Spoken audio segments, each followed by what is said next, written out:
All right, there we are.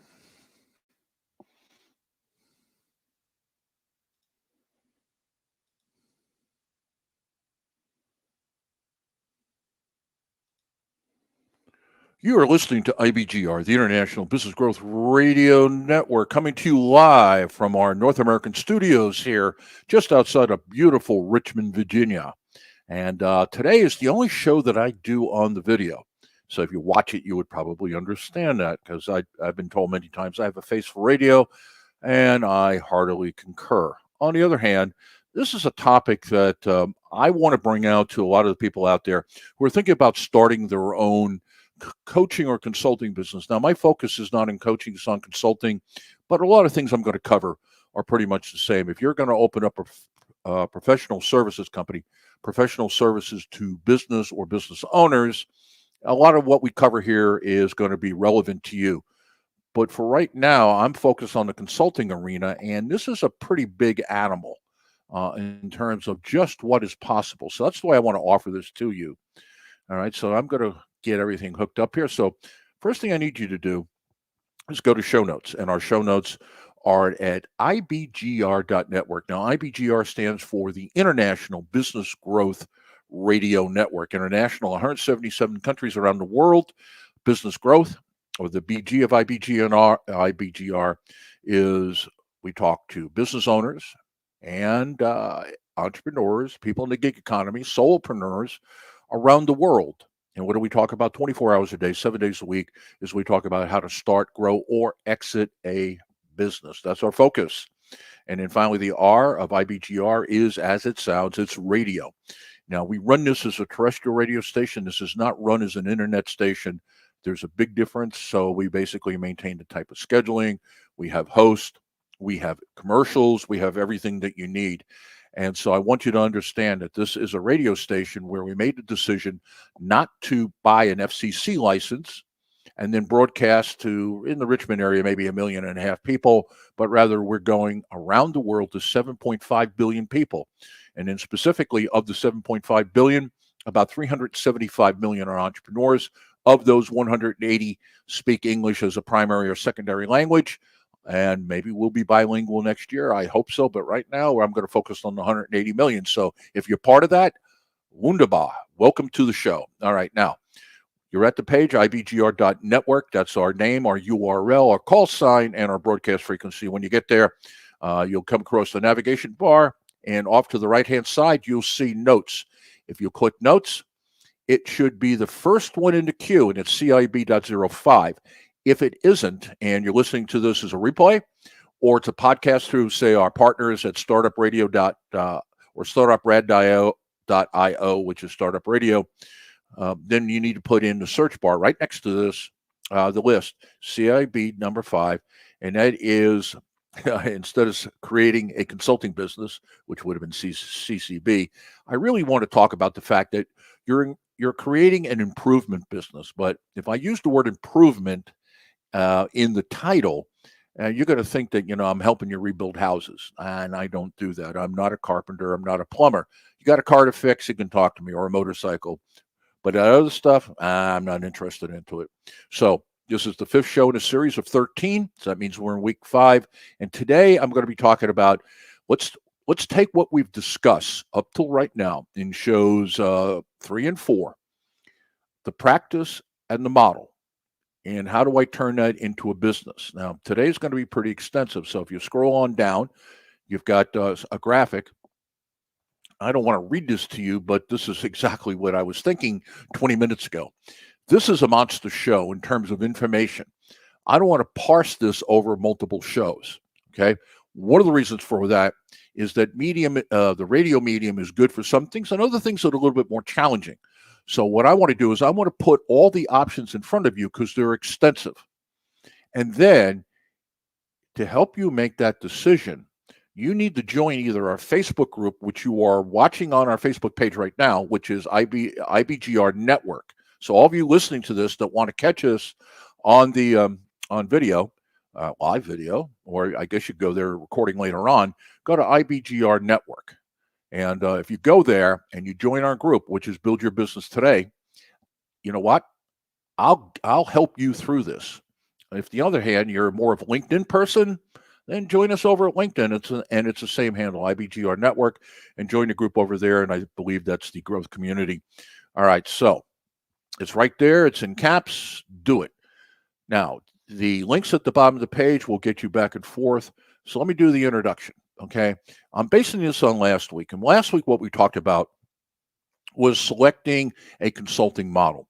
And the way I presented it, it was a range from one end to the other. And one end of the range, let's say on the left-hand side, just so you can visualize this in your mind, is the traditional, typical subject matter expert model, which is what you're doing is you're selling time.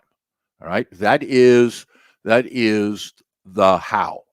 The way I'm going to make money is people are going to buy my time. I'm going to show up and I'm going to put my brain to work. Is there published materials? Well, maybe sometimes not. But fundamentally, what I'm doing is they've hired me.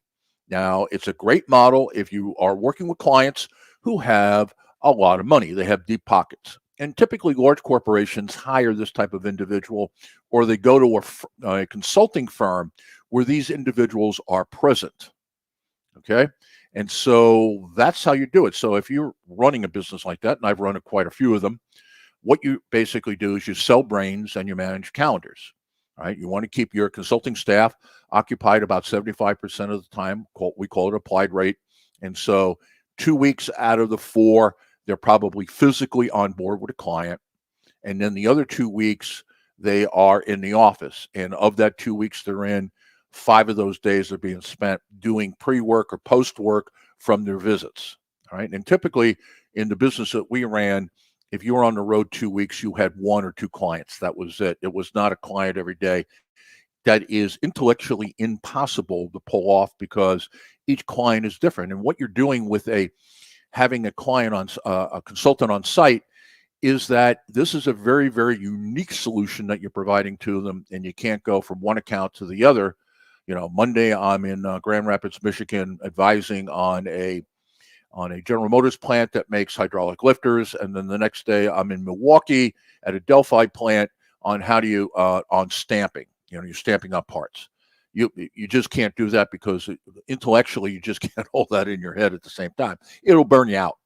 So that's one model. Now, on the other side, on the right-hand side, is that this is an asset-based model. And what we mean by asset is you've taken what's up here in your head and you translated it, and I'll say to paper, because obviously right now it's going to be translated to electrons, but you put it onto paper. And so what you're doing is you're basically selling products and products plus. Now, if you're going to consult to smaller companies, more than likely, this is the approach that you're going to have to take because the small companies, number one, don't have the wherewithal to pay the going consulting rate. When I was running a consulting firm, it would cost me anywhere from $1,000 to $2,000 a day to hire the talent we needed to have. Well, if you're going to run the business with approximately a 40% gross margin, it doesn't take you long to figure out that you're selling consulting days anywhere from $2,500 to $4,000 a day. A small business owner doesn't have the financial ability, nor would they pay you that, even if they did, because they go, what can I get in a day?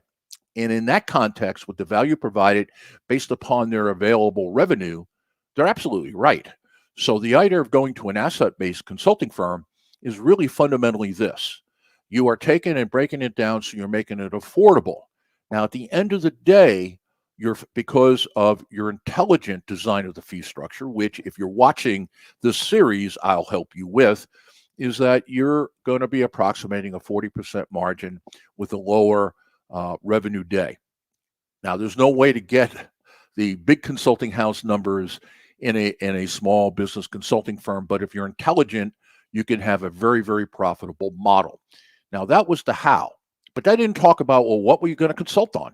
And today we're going to do that, and that's why I said this. I got a mama jama of stuff here, and we're going to go through it. I'm going to go through it quickly, but it's going to give you a good idea of what's out there. And what I want you to do, and that's the objective we have here, is based on your expertise and experience. Now, expertise could be academic credentials, or it could be that you have certifications, you've been trained. But the deal is people are going to want to know, one, what do you know? And two, what have you done? And those two things will make you or break you in the consulting business. If you do large corporate consulting, you're going to have degrees. I'm sorry, that's just how it is. If you have a bachelor's degree, maybe I can sell you underneath somebody else, but typically in the business is a master's degree. The small businesses, do they care? Maybe on the margin, but what it's really about, well, what have you done? And so I want to talk about how you blend that together. All right, so what do you need to know? Well, in my original work with you, I said that there are 6 consulting practices, and there are. I added 2 today, and I'm not going to talk about it at any length. But if you want to join our Facebook or our LinkedIn group, and that's IBGR Network, I'll help you with those.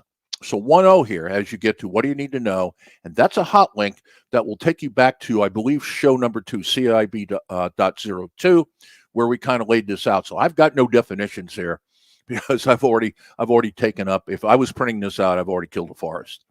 But startup consulting practice, which is something that we're going to be doing here with an incubator next month, is how do you take a company and get the doors open, get some money in the door, and help them prove the business idea. Because when you start a company, you have this idea of what's going to work. You don't know what's going to work until you prove it.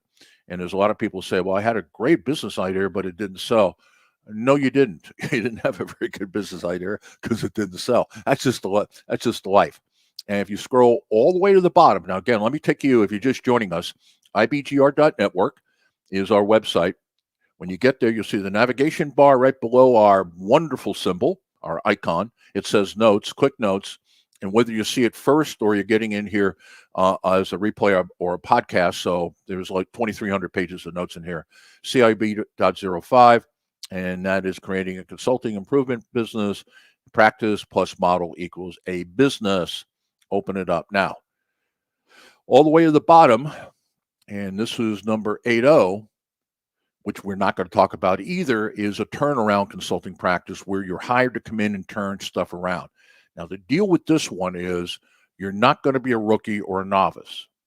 Now, you can get in some of these others without a ton of experience if you're pretty smart, okay? Or you got a ton of experience and you're reasonably bright, you can get away with it. But the turnaround practice means you know how to do everything or most everything here, or you know how to hire it. So I'm going to just put them there to say they're there, and I'm going to leave them alone. Now, let's go down to number 2, strategy and OD. Now, what we talked about this in, I believe, show 3, is we laid out that there are, in the strategy and OD arena, there are 6 practice areas you can get engaged in, and they have their own sub-practices in here. So strategy is, as it says, you help companies come up with their strategy about how they're going to go into the market. This includes some market positioning. Once you've decided, basically who are the core customers I want to go for, what industries I want to target, from that point on, that's really a marketing and sales practice. Now, keep that in mind, because what that means is that there is a potential that you could mix a lot of these up. As a matter of fact, what I want to say about that is that if you're going to have a successful practice, one of the things you are going to do is you are going to mix some of these up. And my purpose behind showing you what is possible is, in fact, how to put those together. So I'm not going to go through every one of these at length. I'm going to take a couple and talk about either that is a standalone. You could build a consulting practice on that, or number 2, you would have to put all of these together to make it work. All right. So strategy is exactly what it says. Now, OD is a particular profession where you're in the improvement business. In other words, you may be giving feedback on or help or support a consulting on their strategy, but this is really more of operational efficiency, operational effectiveness. And I know this one well because that's where my degrees are. So if I look at myself academically, I'm an OD guy. Now, experience-wise, I probably 30% of my experience as a consultant over 4 decades has been in OD. Most of it has been in manufacturing, customer service, things of that nature, but it gets you in. All right. So now what we talked about here on the strategy and OD, you have organizational strategy, market segmentation and branding, organizational design, strategy planning, high performance culture, and change management. These are all areas that consulting firms work in. Now, I need to stop here and just quickly say what I'm giving you is not my opinion. From 2.0 to 7.0 is what the world, if you were to go to McKinsey, Bearing Point, which is OKPMG, Deloitte, Price Cooper's Waterhouse, any one of the big firms. When I was actively involved in large corporate consulting, there was probably about 15 big guys, big firms. Now we're down to 5 or 6, and they've consolidated. I've worked for smaller consulting firms that used to take them on. But this is invaluable information because this is how they look at the market, and it's a great way for you to break it down.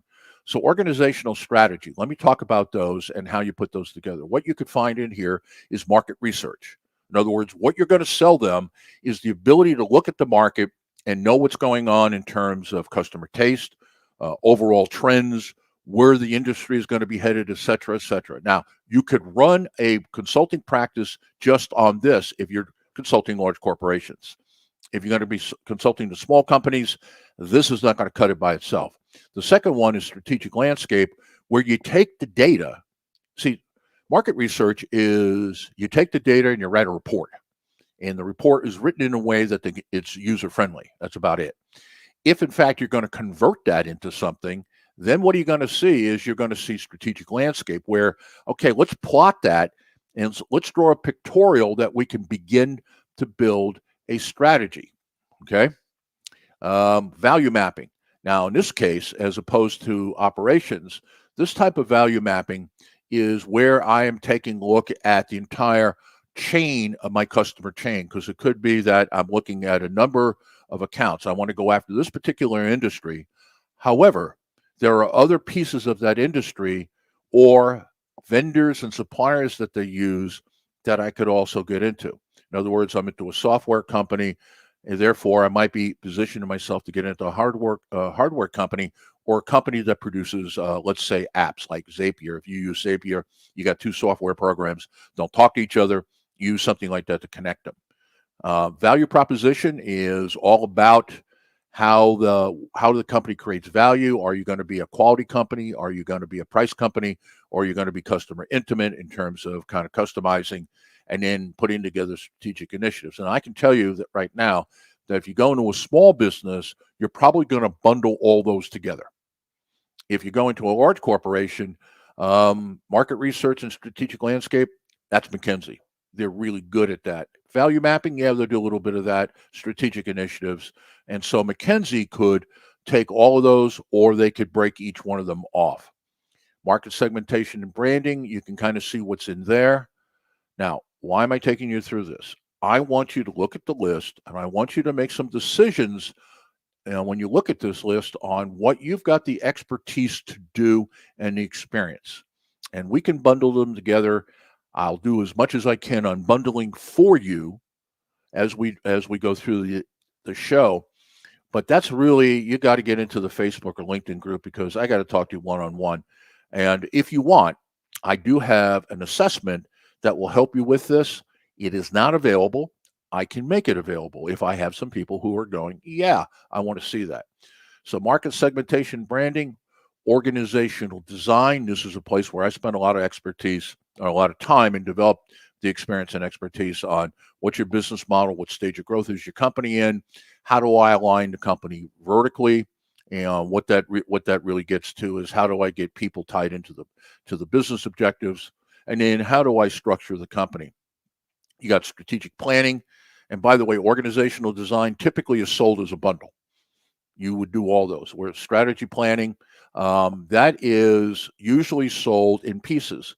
So, for example, how do we finance the plan? You see 4.2.4.2 is one of the things that we started developing when I was at my last large consulting firm, or my consulting firm that we consulted to large companies, is we introduced this concept of, at the C-suite, at the top of the company, that those individuals, instead of assigning a budget based upon historical data, what they did is they made all their different divisions, because that's what they would call them at that level, compete for budget. So I don't care what you had last year.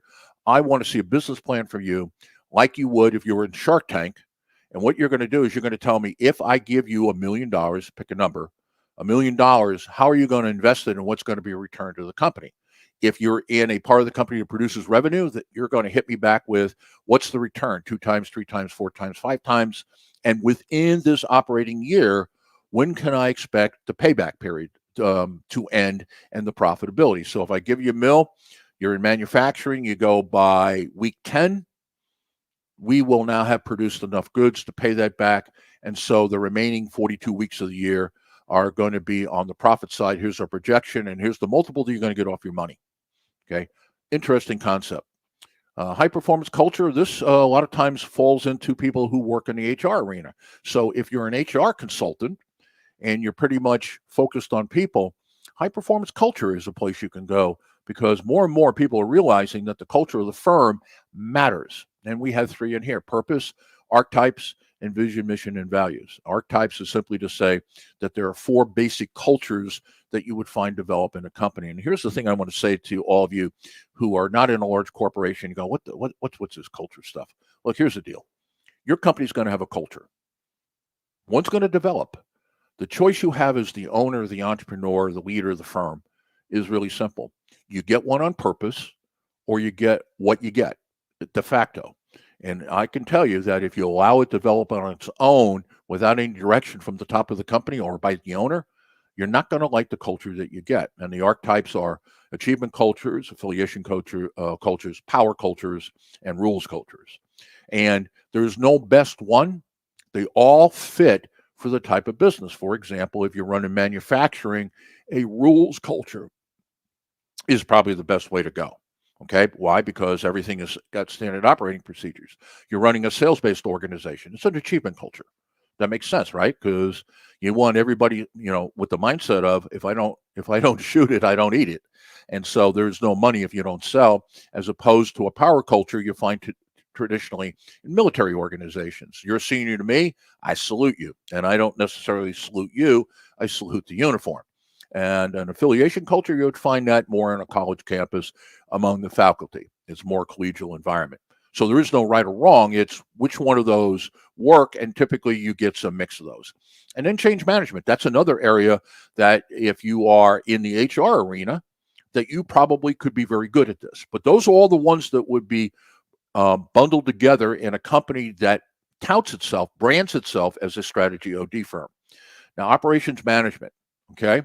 This one, and this has 1, 2, 3, 4, 5 here. You have productivity improvement, managing risk, research and development, customer management, and operational finance. Now, notice here, interesting is that finance does not stand, we have a whole finance area, but finance doesn't stand solely by itself, because the people who are very good, let's say, on the numbers of the company may not be the people who are doing the day-to-day stuff around, well, are we making a profit on this particular unit?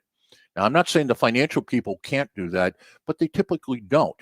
And one of the places that I found that I was able to make a decent living when I was doing large corporate consulting is that this is an area I worked in. Activity-based costing and return on invested capital were 2 things I understood because they make sense. Activity-based costing simply means you look at a process, you burden every step of the process with fixed cost and variable cost, and then you take a look at the margin that they're putting on top of it, and are they making any money? And the other side of that is, okay, if I'm going to spend $100,000 on a piece of equipment, what's my rate of return? How long is the machine going to last? And what is going to be the return on the capital I invested in that as I project it over time? Here are all the ones that you can do. So look at those and say, do you have the expertise or the experience to do in productivity improvement, managing risk, research and development, customer management? And notice that customer management here is in operations. Now, if you build a company and you look at the organizational structure, I'd actually recommend that customer management is in marketing and sales. Different conversation, but operationally, the tool set you need to have an effective customer management, managing the entire experience the customer has with the company, which is both an externally facing, the relationship you have with customers, and internal, what are we doing to support the people who are doing that? What are we doing to support all the functions that produce the products or deliver the services? This actually is operations. Operational people make good service managers, is just as long as they understand that the customer comes first. All right. All right. Technology services, that's where I'll take it, and I'll stop there. In IT, and I got this not only from this report, which I can't cite because my buddies over there at this particular organization that do this every year for the large consulting houses, they ship me a report every once in a while that I don't pay for, and these other people pay a lot of money. And let's put it this way: it has 5 digits in it. The first one's not a 1. All right, so that's what this cost, and I get this sent to me. On technology, you have IT strategy and planning, which is pretty critical. In other words, if you are doing OD consulting or if you're doing strategy consulting, you may have a practice here because you're not really setting up the equipment. You're not really making it work. That's in the design and architecture. What you're doing here is making sure that they're making sound decisions about how to apply technology in the firm and then who should they be looking at to purchase from. Once that's done, now we're into design and architecture. And in some cases, you can see like strategic initiatives, that's going to pop up a couple times. All right, I'm basically out of time and I'm ramming and jamming. So here you go. You listen to IBGR, the International Business Growth Radio Network. My name is William Eastman. This series is creating a consulting or improvement business. And today's show is how do I build a business? Well, I do that by determining what practice model I'm going to use and where am I going to do that. So with that, go nowhere. I'm going to be back in 2.5 minutes, and we're going to light the fight. I got to stop talking so fast. I'll be right back.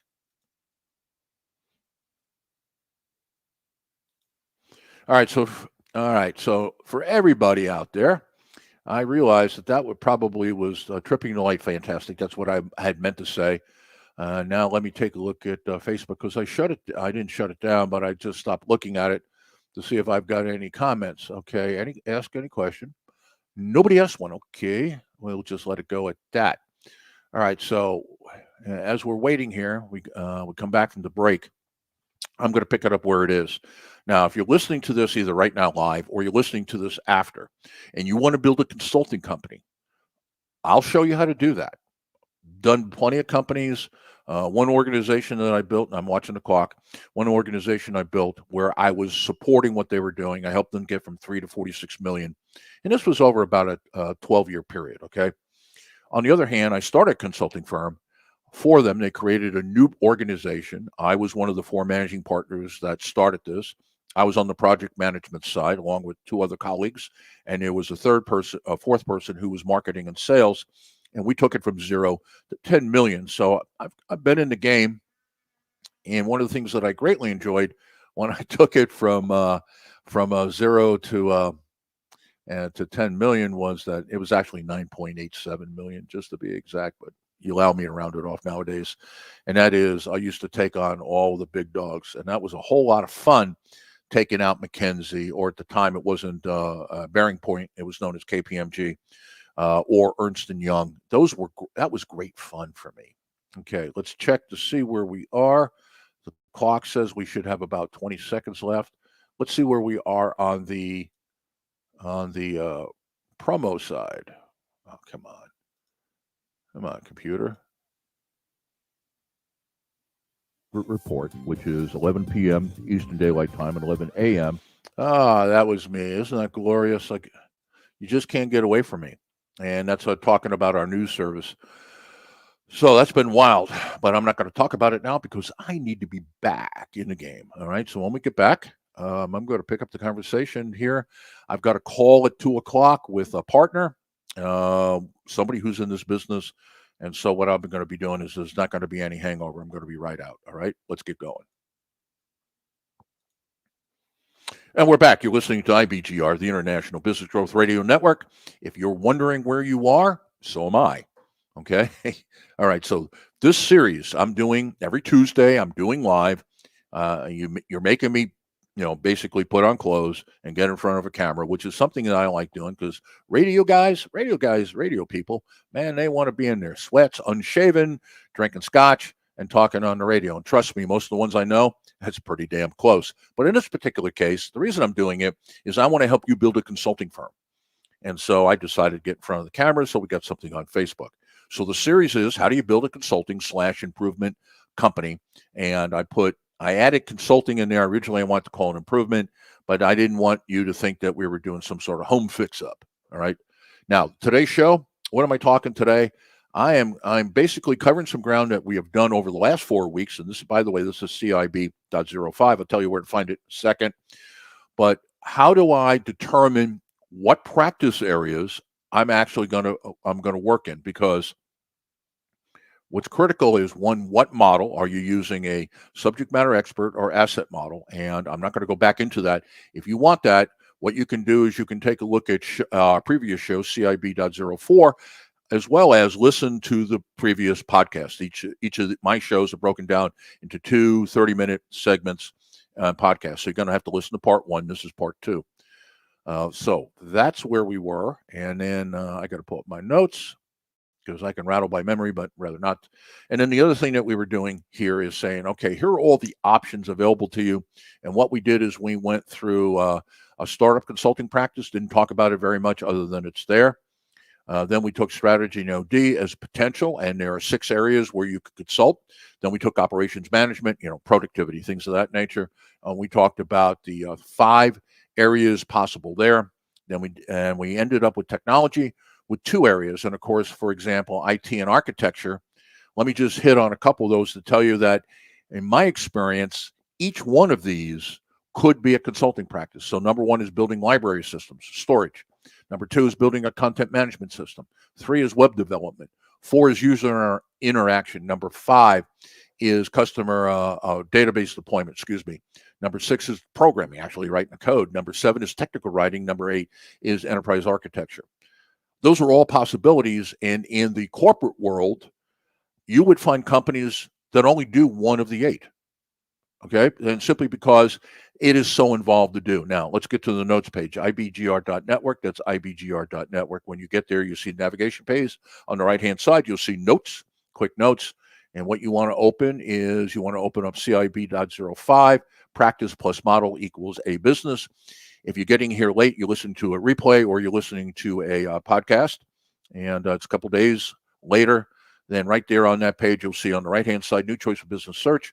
Put in CIB.05, creating a consulting and improvement business, and it will pop right up. Our search engine is not bad. In fact, it's better than Google and better than Bing. You know why? Because we don't have any clickbait. Okay, now, let me swallow there, and rather than putting on the mute button, now let's get into HR. And my guess is there's a lot of people out there who this is your area of expertise. Okay, so let me hit you with the 4 areas from the report that is published every year about if the companies that are in the HR business, where are they typically playing? Compliance, safe work environment, discretionary performance, pay and benefits. All right. Now, if you're looking at the notes page, you're going to see I got nothing under pay and benefits because there's really nothing underneath there. If you're a pay and benefits firm, you're doing everything. So I didn't feel the need to break it out. Number 1. Number 2 is the research doesn't have it broken out. Number 3, I don't do it. So I couldn't offer anything to you, and I was trying to stay, so to speak, on the reservation here and not freelance anything I give you. So under the compliance, now understand that most people, when they think of HR, they think of compliance. That's what it means to them. So you got things like personnel policies and procedures. You got employment law. You have corporate ethics. Now, I would say to you that if you look at compliance and you were a small consulting firm, employment law, you probably, unless you're a lawyer, you'd stay out of. But personnel policies and procedures, 511 and 513, corporate ethics are 2 you could put together. And corporate ethics goes back to culture and the strategy piece. So here's how the stuff links together. So if you've got experience building culture, you can do corporate ethics, and you can add that to your practice. Because when you build your practice, you're not going to necessarily go by this in terms of, well, I'm in HR. You're going to pick one of these out and you say, okay, I'm going to scroll back up for a second to give you an example. Where are we? I'm looking for culture, organizational culture. Okay, so you would take 2.3 and the 3 that are in there, and then you would come down here and say, and then you take 513 and say corporate ethics, and all of that you could bundle into a package, right? Now, what does corporate ethics mean? You join the Facebook group, you join the LinkedIn group, which is IBGR Network. I can tell you what's in there because if I spelled all this out, it resembles Tolstoy. All right, safe work environment. Now, this one here is interesting because if you are an operator, if you've been working in production, you work in operations management, you can do some of these. So, for example, diversity and inclusion workspace. All right, I think that's pretty self-explanatory. Substance abuse, employee assistance. All right, so let's take those three. I know lots of small consulting firms in the HR arena that take those three and bundle them together. So they help with employee assistance. In other words, some service where the employees call in. And substance abuse could either be a call-in program where somebody's got a problem, they call you, you begin to help them. It's outside the business. You don't have to tell the business who it is unless there's some performance issues going on, and then of course you're probably going to have to share that. And diversity and inclusion workplace. Now, my experience is you can bundle those three together or do them separately. Now, ergonomics and physical safety is something that comes from operations. So from my experience working in plants for General Motors and Delphi, I probably could do some consulting here in a smaller business on this. If I had a manufacturing company. Now, if we're talking about the world's largest engine plant, which is in Tonawanda, New York, Buffalo, where General Motors makes most of their motors, I don't have the expertise to do that plant. But if you had a small manufacturing facility and you were doing one or two things, I could do this. I have the experience and expertise of doing that. You got employee wellness, which you could bundle into the others, and then you have workplace violence. So let's go back and look at safe work environment. Is that if you pull out ergonomics and physical safety, you could probably build a consulting practice, a small business to take care of 5 of the 6, or several of them bundled together. Your choice. But that's what I want to do here. I want you to see how you can begin to construct this, because if you're going to have a successful practice and you're going to brand it and you're going to do messaging and you're going to try to sell this, you're going to have to make the case that you can do all these, that you have the expertise, which is either academics or credentials, etc., and the experience. All right. And in small businesses, as I said earlier, a lot of times experience will make up for lack of academics. In large corporate consulting, all I can say to you is my experience is you don't have a master's degree and you're going to be an understudy to somebody else. And that's just how it is in the world. Not fair, but it is what it is. Now, discretionary performance, on the other hand, is something that you don't see typically pop up in HR consulting or when people think about HR consulting. But the really good firms do this. So what are they talking about? They're talking about recruiting selection process. They're talking about orientation and training. Now, most of us know those first two, 531 and 532, is onboarding.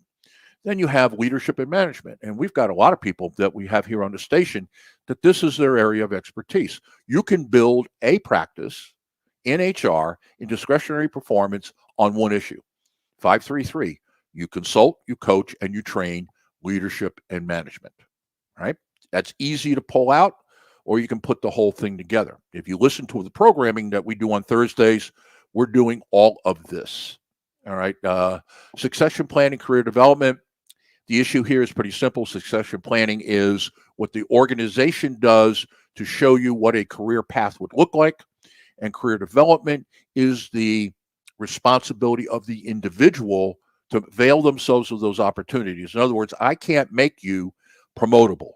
Only you can. My responsibility as the organization, on the other hand, is to show you how that happens in a fairly predictable way so that, in fact, you can make the right decisions. Recognition and compensation is another one. And then finally, performance management. Now, what I'll say about that is I see a lot of firms who take the two and they split them apart. In that, when you think of recognition, think about informal stuff like, employee of the month.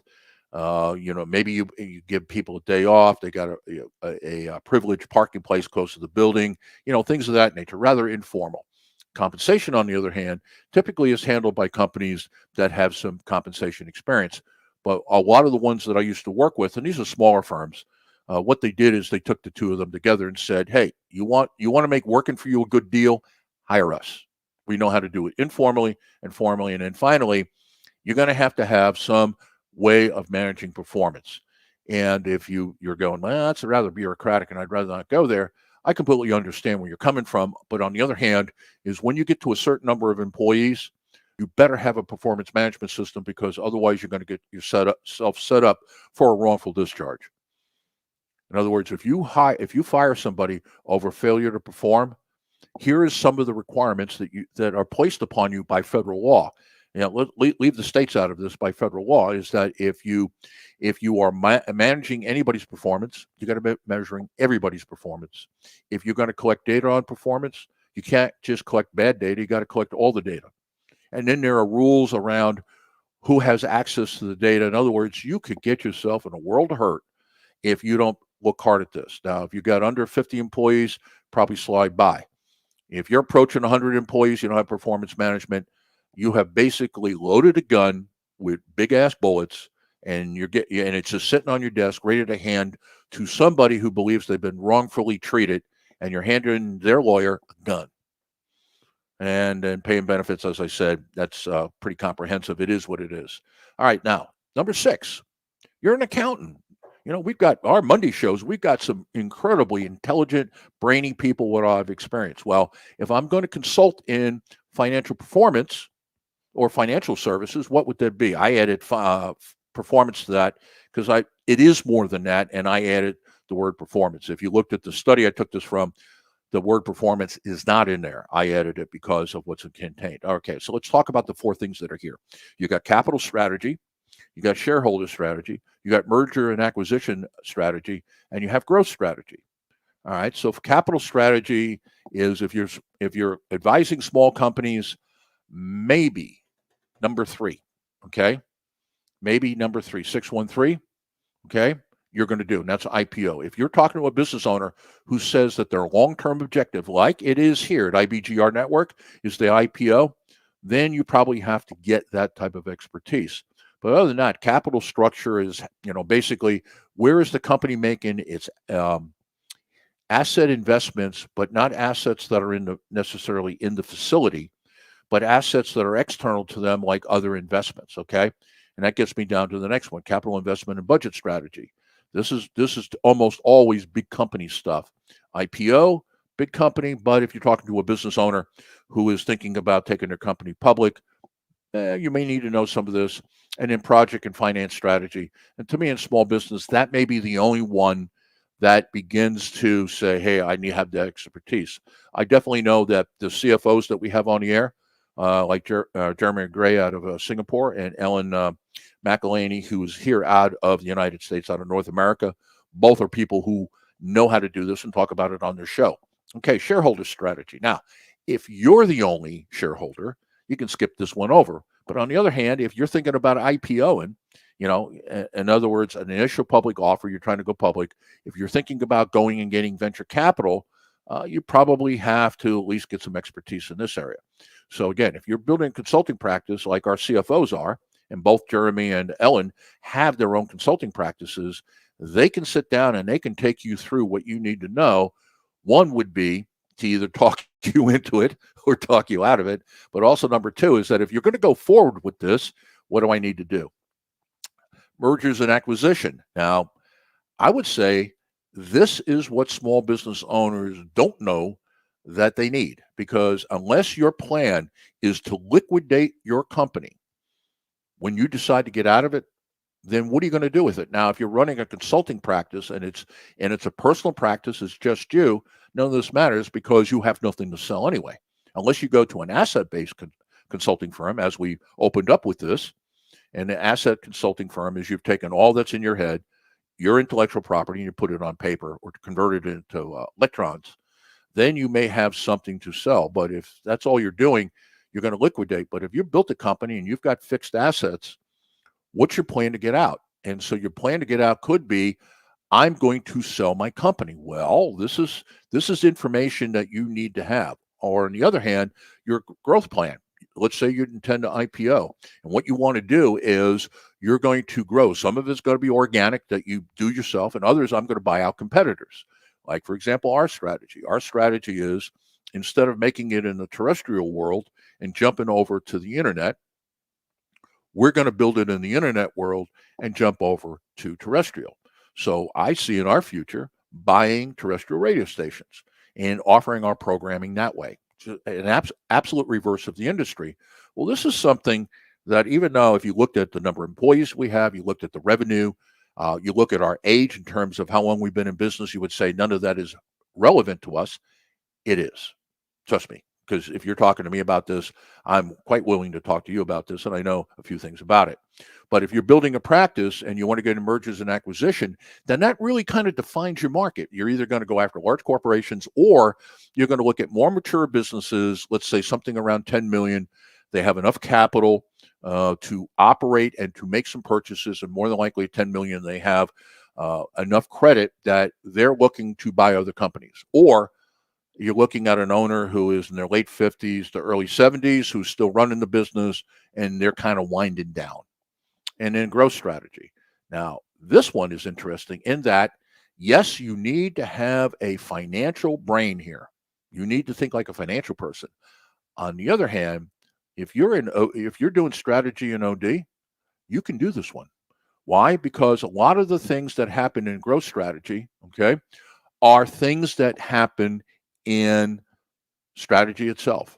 So this is where if you're going to be a strategy or OD consultant, you need to have some financial background in order to do this, or you bring in another partner who can do this, which we haven't discussed, and I think we're going to hit. I'm looking at the boom, boom, boom, boom, boom, boom. I think in either show 7 or 8. I was just looking at the list. Show 7 or 8. We will get into bringing in other people and building a practice, and look at your consulting practice like a law firm. If you go into a law firm that's got 5 or 6 partners in there, probably 1 or 2 are in criminal, a couple are in civil, a couple in business, and probably a couple are into accidents. All right. Because if you are if you're a lawyer to corporations in business law, what do you know about ambulance chasing? Right. Okay. I know I said that in less than polite manner, but that's how we mostly see it. So those are the options that you have under financial services.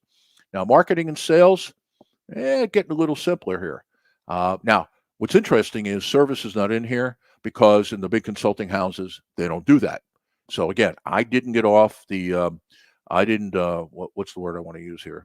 I did not do any riffs here. I did not go freelancing. I put in here what happens. So basically in marketing, how do I attract suspects? Okay. And the idea behind this is that the organization, you see what's missing here. If you looked at this list, what you think would be at the top at 711 would be creating qualified leads. But the reality is in the consulting world, creating qualified leads is a strategy issue. That's probably as tactical as strategy gets is there. And then the handoff is here. Now, if you're doing small corporate consulting, I would say to you, strategy, marketing, and sales, and you add service, you got yourself a practice. So let me talk about that for a second. So if I scroll back up, and you want to scroll with me, take organizational strategy 2.1, take market segmentation and branding 2.2. You come on down here, kind of like let's make a deal. And then you add marketing and sales. You got yourself a marketing agency, kind of like our partners at Crispin Co. Okay. So you got to attract people to come into the sales funnel, because all you're trying to do with marketing, as it's defined here, is to get people to come into the sales funnel. So how do you use media? How do you message? Okay. And then how do you measure that so you can manage what you're doing, such as marketing campaigns. And then on the sales side, this is actually a sales funnel that they use. I wouldn't necessarily go to this level of detail, but they did. So they're taking a look at sales of all the things that you've got to do in the sales process. My list would probably be 4, 5 at most. But again, I'm telling you what they said, not what I think. Now, you and I can deviate from that. And then the last one I have down here, AO, is the turnaround consulting practice. And the turnaround practice is pretty much as it says, is that you got to come in, you look at the company as it currently stands, all right, and then you make some decisions about what has to be done within the firm. What is it that you need to do to turn around? Now, what I'll do here is, since I have a couple minutes, one is I'm going to check Facebook because I haven't been checking it. I just been rolling. And so, okay, no comments. Now, by the way, if you're reading this or watching this later on, I'll monitor this. I typically all day Tuesday. Is today Tuesday? Yeah, today's Tuesday. All day Tuesday, I monitor this because we've got 24-hour operations. At 6 o'clock today, we actually find ourselves into the Australian market because it's 6 o'clock in New York, is 8 o'clock in the morning in Sydney. So I always have to ask myself, what day is it? And then I got to say, am I talking about New York? Am I talking about Sydney? Am I talking about Mumbai, India? Am I talking about Cape Town, Africa? Okay. We're in different time zones. But I'll come back and I'll be checking this. So if you want to put some comments in here and you got some questions that you want to ask, go right ahead. And it may take me, it won't take 24 hours to get back to you, but it'll probably be more like 12. Now, in a turnaround consulting practice, what you have here is basically you got a couple steps. You got triage. You're going to walk in the door and you got to go, okay, I have got to get a couple things working immediately. Now, where do you typically go? You typically go to cost. Any turnaround where the decision is, because in a turnaround, you can almost guarantee that either they're not profitable, in other words, they're just at break even, or they're wildly unprofitable. And if you think that sales is going to cure your problem, good luck to you. Okay, good luck to you. Because every one that I've ever seen and I've read, and I do a lot of reading on turnarounds, because they're all unique animals. So it's a tough model to come up with, but fundamentally, go after cost first. And so you're in a company that is in the red for, say, $500,000 to $3 million. All right, you got two choices. I can get $500,000 more in the door, which is not going to really help because what are you doing? You're bringing in bad money because more than likely your cost structure is too high. So what do you do first? You go after your cost, and that does not mean necessarily taking out labor. Now you may do that, but that is down the road. That is not a cause. That's an effect. I don't blame employees for where the company is.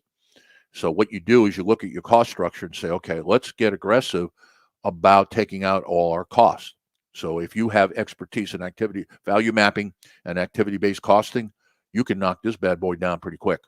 So once you get them profitable, so let's just say I take that $3 million company that's $500,000 in the red, and I find $300,000.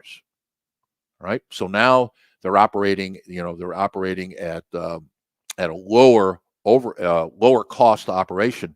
Now the gap isn't 500,000 I got to close, then it's 200,000. So the next thing you go to is you look at the capacity of the company and you say to yourself, okay, what could they do? What could they do? And then you compare what they could do to what they're currently doing, and you say, okay, what are the things now I need to fix? So this is kind of the secondary move. What are the things I need to fix so I can get them back to 3 mil? And so your goal here is, one, get all the cost out you possibly can. Then number two is get the company performing as it should be performing. And more than likely, that 1-2 punch is now you're into profitability. Now, the only question is, what's your contract? Is your contract to turn around and make them profitable? Then you're probably done and you're out. And there's a couple ways you do those deals. They buy your time and they give you a bonus for what you did, or you get a piece of the action. Kind of in small businesses, getting a piece of the action is a little bit more difficult.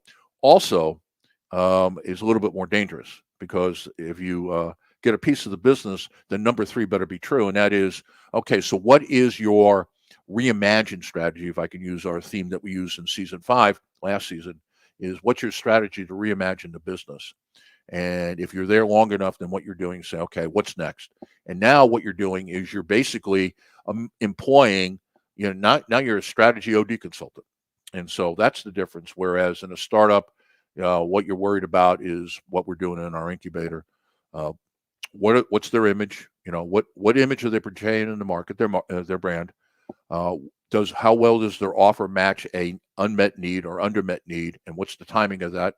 That's number one. Number two, how do I build the processes to control costs? Okay. And that's it. And then number 3 is on the finance side is how do I price what we do? How do I build my value ladders? And then how do I manage cash flow to profitability?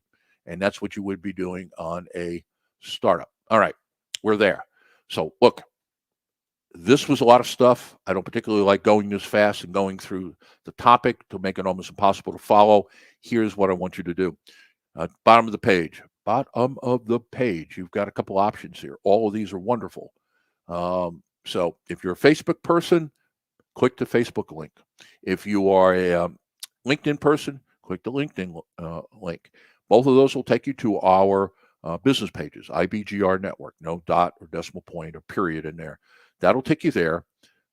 See what we're doing on our business page. Join the 2 groups that are there. Each page has a group. Also, I would recommend that you download the mobile app. Whether you go click that link where it says mobile app, or you go to IBGR.app, and then there, what you can do is either click for Apple or for Android. Or the other option is obviously you go to Apple Store or Google Play, and you look for IBGR or Business Growth Radio, and you get the app and everything that we do, just like today. Everything that's offered here 5 days a week, or really 7 days a week, 24 hours a day, is accessible. In the palm of your hand, you'll have solutions on demand. You need something, look it up. We'll provide it. With that, I greatly appreciate being with me. Next week, we're going to be talking about monetizing your consulting practice and how do you build value ladders from some of these decisions. But please, please, please, Facebook or LinkedIn, join in, and I'll help you put together a practice by using this as a guide.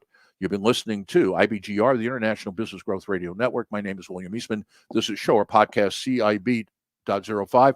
And practice plus model equals you have a consulting business. And I'll see you next week. All right, there we go. We're out. Now, the other thing I want to say to everybody is I got to jump off because I've got a phone call that I got to do that's really important with a partner. So for everybody that was watching through StreamYard, that's where we were. I'm very happy to have you. And so thanks a lot for being here. And if you're watching this later on or you want to come back to it, please do.